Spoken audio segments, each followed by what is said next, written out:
मन करता है ना जिसने पेपर लीक किया उसका गूदा निकाल के उसको जमीन में गाड़ दे। जिसकी जितनी संख्या भारी उसकी उतनी हिस्सेदारी। मान्यवर काशीराम जी की ये लाइनें वर्तमान समय में बहुत ही सटीक बैठती हैं। सोचिए, जिस समाज की राजनीतिक भागीदारी कमजोर होती है उस समाज का सबसे ज्यादा शोषण किया जाता है। नमस्कार, मैं निधि रतन और आप देख रहे हैं नेशनल दस्तक। बीएसपी लगातार रैलियां कर रही है और किस तरीके से लोकसभा का चुनाव सर पर है और आकाश आनंद मंचों से दहाड़ते हुए दिखाई दे रहे हैं। तमाम लोग प्रतिक्रियाएं दे रहे हैं कि बीएसपी सुप्रीमो मायावती ने समाज को एक हीरा दिया है।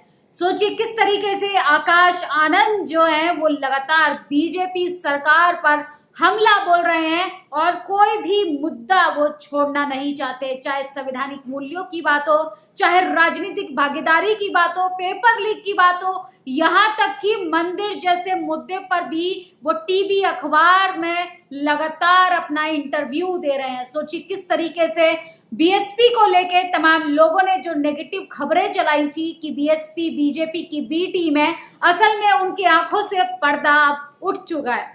ये कहें कि बीएसपी ने अपने पूरे फॉर्म में आकर उन तमाम लोगों को एक्सपोज कर दिया है जो बीएसपी को बदनाम करने का काम करते हैं, जो बीएसपी के खिलाफ लगातार नेगेटिव नैरेटिव सेट कर अपना प्रोपेगेंडा चलाते हैं। सोचिए आकाश आनंद किस तरीके से लगातार रैलियां कर रहे हैं। कहीं बीएसपी सुप्रीमो मायावती की रैली हो रही है, कहीं आकाश आनंद लगातार रैलियां कर रहे हैं। दौरा लगातार जारी है और किस तरीके से बहुजन समाज के हक अधिकारों पर लड़ाई लड़ने के लिए जमीनी स्तर पर लड़ाई और जंग लड़ने के लिए आकाश आनंद मैदान में कूद पड़े हैं। लेकिन सोचिए वो कौन लोग हैं जो बहुजन समाज को बदनाम करते हैं, वो कौन लोग हैं जो बहुजन समाज के नेताओं को बदनाम करते हैं, वो कौन लोग हैं जो बहुजन समाज की पार्टियों पर गंभीर आरोप लगाते हैं। असल में वो वही लोग हैं जो आरक्षण विरोधी हैं, जो संविधान विरोधी हैं, जो नहीं चाहते हैं कि बीएसपी सुप्रीमो मायावती कॉन्स्टिट्यूशन को पूरे देश में लागू कर दे। सोचिए उत्तर प्रदेश की तकदीर बदलने वाली बीएसपी सुप्रीमो मायावती अगर कल देश की प्रधानमंत्री बनती हैं तो सोचिए किस तरीके से गरीबों को, शोषितों को, वंचितों को आजादी के 75 साल बाद भी हाशिए पे खड़े समाज को कैसे समान अधिकार मिलेंगे। लेकिन सोचिए टीवी अखबार अब आकाश आनंद जी को दिखा रहा है। वो जो बात तक करना जरूरी नहीं समझता था, वो मनुवादी टीवी अखबार अब रुख बदलते हुए दिखाई दे रहे हैं। किस तरीके से बहुजनों की लहर आ रही है, किस तरीके से बहुजनों का जो है वर्चस्व कायम होता जा रहा है। सोचिए बीएसपी की लहर देखकर तो यही लगता है कि 24 में तो बहुजन ही प्रधानमंत्री बनेगा, किसी बहुजन समाज के व्यक्ति को ही प्रधानमंत्री पद पर बिठाया जाएगा। जिस तरीके से बहुजन समाज की लहर जो है वो चलना शुरू हो चुकी है।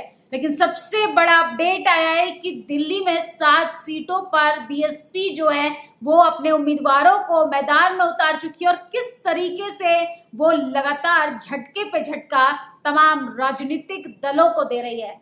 वैभव कुमार ने ये ट्वीट किया है, बीएसपी दिल्ली, बसपा दिल्ली प्रदेश सभी 7 सीटों पर चुनाव लड़ेगी। 7 में से 6 प्रत्याशी घोषित। चांदनी चौक से अब्दुल कलाम आजाद, उत्तर पूर्वी दिल्ली से डॉक्टर अशोक कुमार, पूर्वी दिल्ली से आर्यन कुमार पाल, नई दिल्ली से एडवोकेट सत्य प्रकाश गौतम, उत्तर पश्चिम से विजय बौद्ध, पश्चिम दिल्ली से विशाखा आनंद को मैदान में उतारा है। सोचिए किस तरीके से जो मजे हुए खिलाड़ी हैं, जो सामाजिक आंदोलन से जुड़े हैं, जो लगातार जमीनी स्तर पर बहुजन समाज की बात करते हैं, मान्यवर काशीराम जी की विचारधारा से प्रेरित है, डॉक्टर अंबेडकर की विचारधारा से प्रेरित है, पार्टी उन्हें आगे बढ़ाने का काम कर रही है। लगातार बीएसपी पर जो सवाल खड़ा करते हैं कि मान्यवर काशीराम की आइडियोलॉजी को खत्म कर दिया, असल में वो नैरेटिव सेट करते हैं बहुजन समाज की पार्टियों को बदनाम करने के लिए। सोचिए आकाश आनंद लगातार रैलियां कर रहे हैं और सरकार पर, मनुवादियों पर, आरएसएस पर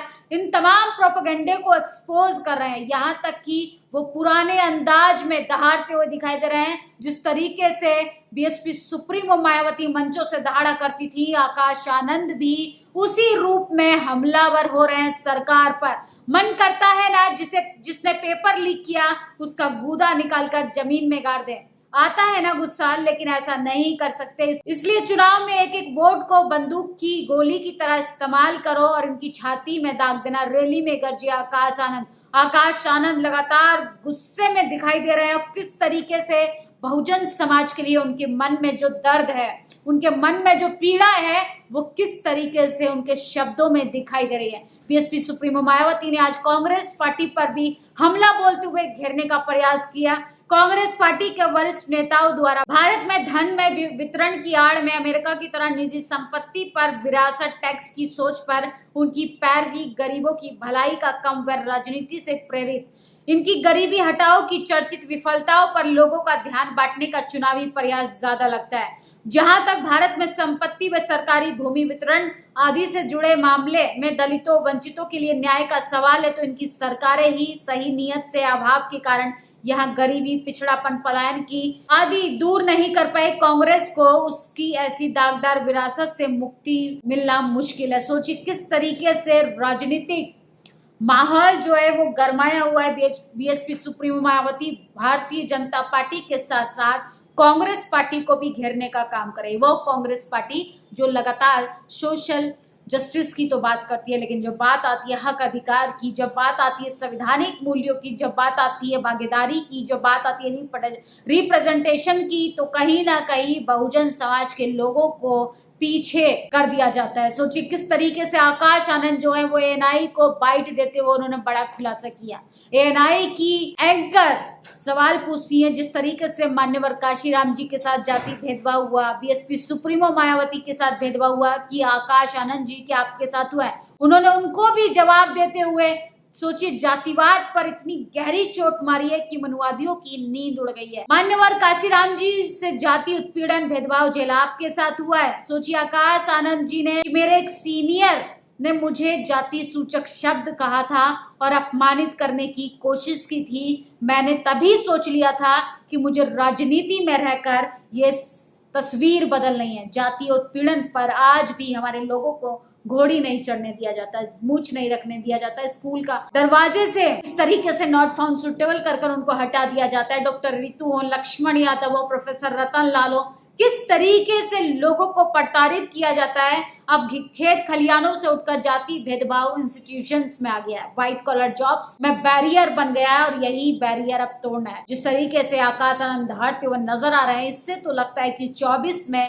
तख्ता पलट होने वाला है। इस खबर पर आप लोग अपनी प्रतिक्रिया जरूर दीजिए और आकाश आनंद के स्टेटमेंट को लेके आप लोग क्या सोचते हैं, उनके भाषणों पर आपकी क्या प्रतिक्रिया है। बीएसपी अपने पुराने अंदाज में वही बेबाक तीखे सवालों से सरकार को घेरने का काम कर रही है। शुक्रिया। नेशनल दस्तक की आपसे गुजारिश है कि अगर इसको बचाना चाहते हैं तो नेशनल दस्तक को सब्सक्राइब करने के लिए रेड कलर के सब्सक्राइब बटन को दबाएं, फिर बेल आइकन की घंटी दबाएं। नेशनल दस्तक को बचाने के लिए बहुत जरूरी है कि हर खबर को शेयर करें, लाइक करें, कमेंट जरूर करें।